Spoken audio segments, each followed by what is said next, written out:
Nesse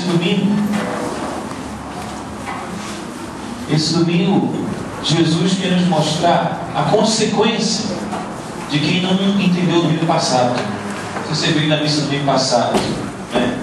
Falou umas coisas, não era bom falar de sofrimento, cruz, carregar sua cruz, anunciar a si mesmo. Não é coisa fácil de se viver. Mas hoje as palavras de Deus foram dirigidas para nós. Inclusive o próprio Evangelho começa quase repetindo do domingo passado. Jesus falando que iria morrer, que iria sofrer e depois ia ressuscitar. Exatamente como escutamos parte do Evangelho passado, Jesus hoje, domingo passado, começa o Evangelho novo. E Jesus vai tentar mostrar para nós hoje que quando nós compreendemos que aquele caminho que Ele tenta nos ensinar e trilhamos aquele caminho, nós vamos nos transformar em pessoas boas, santas. Realmente a gente vai conseguir mudar dentro de nós aquilo que a gente acha que nunca vai mudar. Os sentimentos, os desejos ruins que nós sabemos que estão aqui dentro de nós, que nos fazem pecar e fazer mal uns para os outros. Existe, está dentro de nós, senão o mundo seria bom.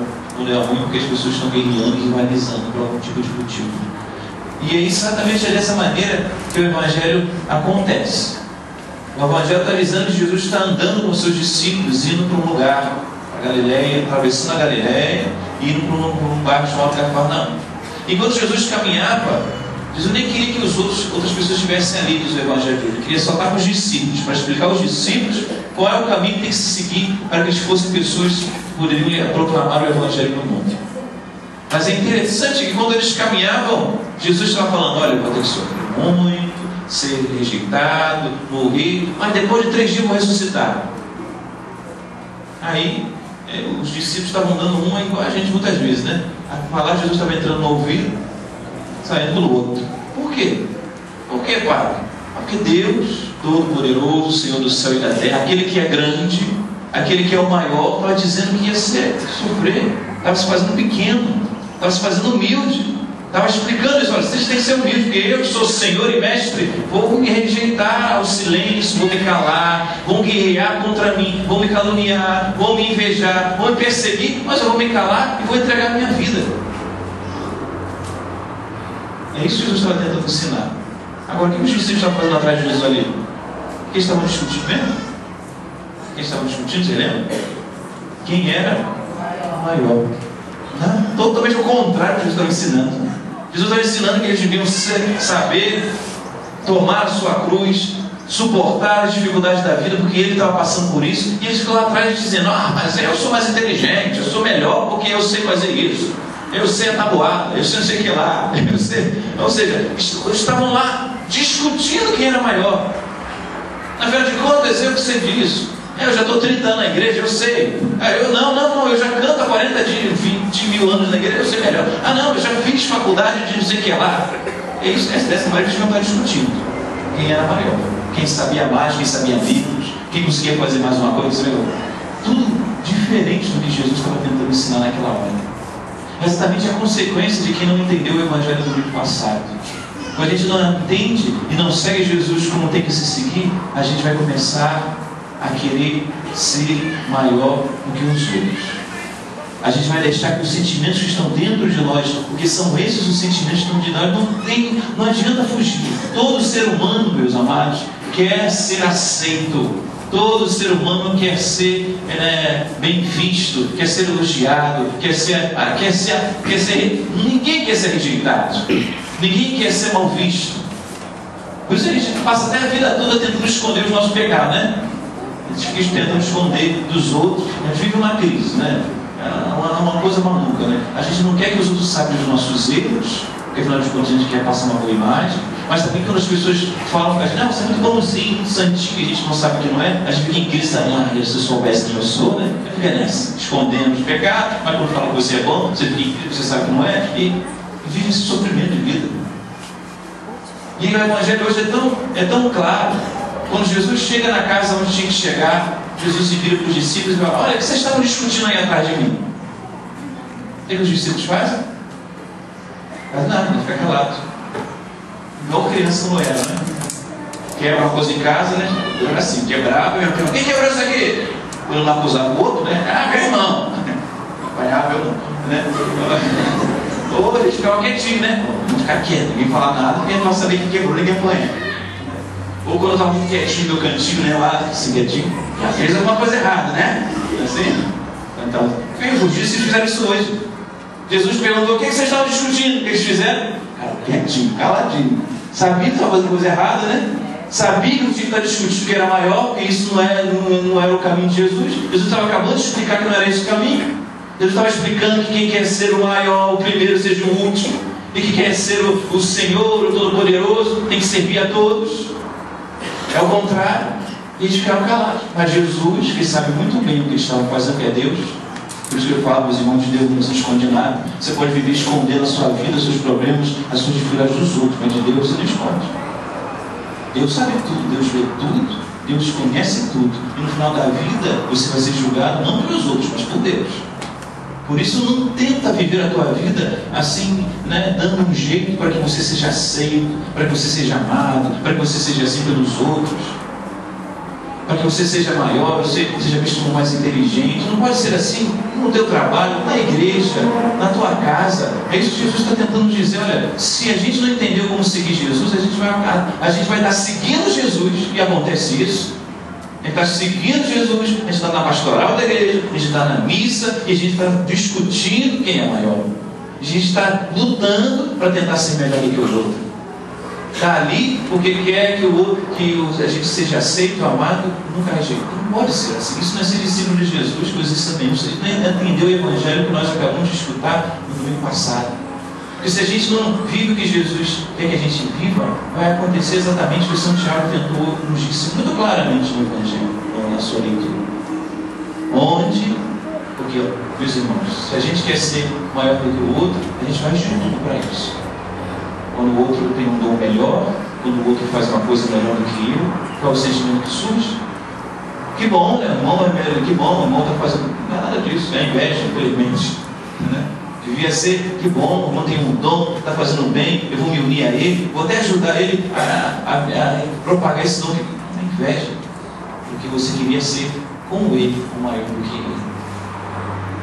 Ou a rivalidade, né? Então vou tentar fazer igual, ou vou tentar fazer para que os outros vejam que eu sou melhor do que ele. Inveja e rivalidade, a palavra diz hoje, isso é a causa de todas as espécies de obras más. Todas as espécies de obras más. A gente já vive num mundo, meus irmãos, de guerra, porque os outros querem ser maior do que os outros. Porque os outros querem passar por cima. E é assim que o mundo diz, né? Olha, você tem que tentar, olha para a tua vida, não importa nos outros não, passa por cima, se tiver que passar, se tiver que prejudicar, prejudica. E a gente vive em guerra. E a palavra de Deus perguntou: de onde vêm as guerras? De onde vêm as brigas? O que a gente fala? A do outro, me provocou, do mundo que fez isso. Não, a guerra não vem do outro, não. A guerra acontece porque alguém provoca e o outro reage. Por isso tem guerra. A guerra não é por causa do outro que me provocou, mas por causa de mim que reagi. Ser homem de paz, ser homem que a palavra de Deus diz, olha, o fruto da justiça, porque a gente acha que justiça é fazer justiça com as próprias mãos, né? Justiça é brigar, é falar contra, é realmente ser e rivalizar. A justiça é semeada na paz, diz a palavra de Deus hoje. É quem promove a paz. A justiça vai vir que quando alguém quiser guerrear, você não vai guerrear. O príncipe desse mundo, a gente sabe muito bem que falaram no evangelho passado, Satanás, ele diz, não, tem que brigar mesmo, não, tem que ir de encontro. Isso ele quer dividir, ele quer guerra, ele quer briga. O príncipe da paz não fez assim. Guerrearam contra ele. Ele mostrou o caminho do cristão, é o caminho daquele que não reage contra aqueles que são maus. Como eu era inocente. Estavam me acusando, estavam dizendo que eu era isso, que eu era aquilo outro. Ele diz, como diz a palavra de Deus, ele só fechou a boca e aceitou. Por isso conseguiu promover a paz, e promove a paz nos corações de muitos que não têm paz. Por isso o erro não está no outro. Por isso a palavra diz, de onde vem a guerra e as brigas? Do outro? Não. Vem justamente das paixões que estão dentro de você. você. Afinal de contas, quando alguém te prejudica ou te incomoda, é porque ele colocou o dedo na ferida. Quando se coloca o dedo na ferida, meu irmão, a gente reage logo, não é? Uma coisa é colocar a mão na testa aqui da menina, que eu tenho machucadinho. Se tivesse um furunco daquele, eu voltaria com um soco na minha cara. E a geria, pá, sabe? Tira a mão dos machucados. Não é assim? O problema é que nós somos machucados. Porque o mundo iria fazer muitas coisas que iriam nos tocar, nos atingir, mas porque nós carregamos ressentimentos, nós carregamos dentro do coração falta de perdão, porque o perdão é que gera paz. É o perdão que gera paz. E tem muita gente doente, sabe?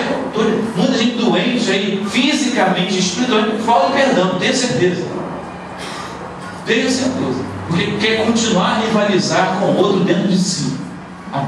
Não está não, então não vou falar. Então não vou.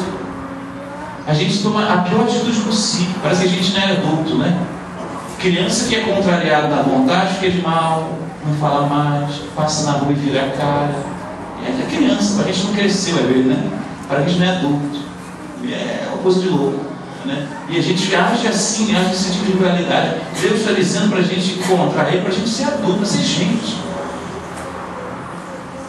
Teu caráter já está falando, então vou sentar e vou conversar. Adulto faz isso. Criança que vira a cara, criança que fica de mal, que não fala, que fica aborrecido. Ou seja, não, meus irmãos, precisamos pedir a Deus hoje essa graça de que realmente o mundo irá tentar fazer guerra contra nós. As situações da vida vão tentar fazer guerra contra nós, vão estar nos provocando. Vão nos provocar, mas Jesus nos ensinou o caminho que tem que se seguir, é de tomar a cruz, de renunciar, é de tentar manter-se ali, firme, sem reagir contra o mal. Se tiver que reagir contra o mal, é fazendo o bem, é amando, não é pagando o troco, é fazendo troco. Ah, a pessoa me fez mal, então eu vou reagir, ou falando mal dele também, ou vou reagir não falando mais com ele. Ah, que diferença você é dele? Você agiu com o mesmo sentimento ruim? É igual. Aquele que te prejudica é aquele que não sabe mudar a situação, rivaliza porque não consegue ter um coração pacífico, modesto, conciliador, misericordioso. Tá bom, meu irmão, talvez a gente peça pela paz do mundo e ela nunca aconteça. Eu não tenho essa ilusão, não. Eu não tenho ilusão que o mundo vai viver com aquela paz um dia, não. Não tem isso, não existe. Acho que eu vou falar isso. Que é pessoas de cabeça diferentes. Religião diferente, preocupado com dinheiro, preocupado com sei que lá, preocupado com sei que lá, com a política, não sei o quê. Não vai ter paz. No mundo não. Mas será que não é possível ter paz numa capela? Acho que dá. Então, nós somos 100, 200, nós somos 6 bilhões. E aqui nós parecemos que seguimos o mesmo caminho, amamos o mesmo Senhor, temos o mesmo ideal. O mundo não, cada um tem o seu modo de pensar e o seu ideal diferente. Por isso é difícil ter paz. Mas como você faz isso, Padre? Como que isso acontece? Encontrando Jesus e compreendendo o Evangelho dele. O que diz o Evangelho de hoje, os discípulos não compreenderam o que Jesus estava dizendo, por isso começaram a discutir quem era. Se você ainda tem essa dificuldade de discutir, de se achar, de tentar rivalizar, se você não consegue viver em paz com todos, alguma coisa tem errado em você. Nós já estamos cansados de saber que o mundo está errado, que o mundo está em guerra, que as pessoas não estão preocupadas com a conciliação e com o amor, mas com os seus próprios problemas, ideias e vontades. Então, se tem alguma coisa, se você não consegue viver em paz com todos, nós já sabemos que o mundo não tem paz, é porque você não tem paz consigo mesmo. Porque dentro de você tem essas paixões, esses conflitos, você ainda carrega e precisa mudar, se encontrando com Jesus, seguindo o caminho dele, amando como ele amou. E amando como ele amou, Jesus explicou nos últimos versículos do Evangelho de hoje. Quando Jesus pegou uma criança, botou para junto de si e disse: olha, quem acolher os outros como acolhe, quem me acolheu os outros como acolhe essa criança, estará me acolhendo, estará amando de verdade. Porque amar uma criança não é fácil, não. Nós temos o coração sempre querendo troca, né? A criança não tem nada em troca. Tem um bebê, não tem bebê hoje, não, só tem gente querendo. Quando a gente cuida de bebê, você recebe algo em troca. A criança faz o que você, um sorriso, né? Não tem dinheiro para dar. Nem fala para elogiar, para dizer mamãe eu te amo, né? Você serve, você cuida daquela criança porque você a ama. Isso não diz, não. Se você acolher as pessoas como se acolhe uma criança recém-nascida e ama uma criança recém-nascida, você está amando de verdade, porque nós gente só ama com interesse. Porque vai receber algo em troca. É isso que Jesus está dizendo. Quando a gente amar dessa maneira, a gente está curado. A gente está curado. Afinal de contas, eu faço isso para fulano, para o padre, porque precisa me ver como uma pessoa boa, preciso ser aceito.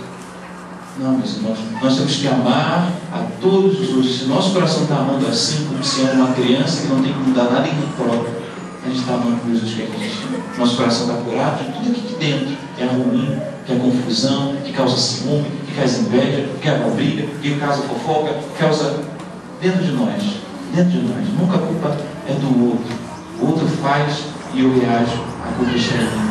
Então, que Deus nosso Senhor nos faça entender isso hoje, para que a gente possa seguir no caminho do Senhor. Pai, para seguir no caminho do Senhor é tão ruim. Você está ensinando a gente a ser bobo. Porque no mundo de hoje, se a gente não for reagir, se a gente ficar na nossa, ficar caladinho, vão massacrar a gente, vão passar por cima da gente, vão fazer a gente ficar de sapato. Fizeram de Jesus, a primeira leitura entra hoje, né? Armemos ciladas contra o justo, sua presença nos incomoda, né? Aquele que faz a coisa certa incomoda. Afinal de contas, fazer o que é certo hoje parece que é errado, né? Incomoda. Aí vão perseguir, vão armar ciladas, vão querer se vingar, mas a palavra de Deus diz: se eu confio na palavra de Deus e vivo como Jesus quer que eu vivo, como ele viveu, Deus o defenderá, o livrará das mãos dos seus inimigos. Mesmo que procurem colocar uma prova, mesmo que provem a sua paciência, mesmo que hajam ciladas e que desejem que tenham vinganças, Deus virá sempre em seu socorro. Deus guerreia com aquele que quer a paz. Deus luta por aquele que não reage, com aquele que não acha que suas próprias forças, porque se acha maior, luta contra os outros. Deixa Deus lutar por você. Se recua, se cala, tem paciência, deixa quando perseguir, deixa, segue o caminho, tome sua cruz e Deus guiará por você. Deus te defenderá, Deus te livrará, Deus virá em socorro. Se Deus não faz isso por você, Deus não te defende, você bate a cabeça aí na vida, você sofre porque você quer fazer guerra, porque você acha que sabe mais que Deus, porque você acha que dessa maneira você resolve, daquela outra você consegue, ou agindo assim, por isso você sofre, você não é defendido por Deus, por isso Deus não vem em seu socorro. Porque você diz para ele: eu não preciso de você, eu não me calo, eu não reajo, pelo contrário, você reage, você briga, você se vinga. Mas eu estou me defendendo, Padre. Falou certo. Você está se defendendo. Então, meu irmão, se você está se defendendo com as suas forças, Deus não tem nada a ver com o que você vai sofrer de bom ou de ruim. Agora, se Deus te defende, tenha certeza, nada de mal vai te atingir. Deus nosso Senhor nos faça entender isso hoje. Não é fácil, mas eu trago essa simplicidade hoje. Louvado seja nosso Senhor Jesus Cristo.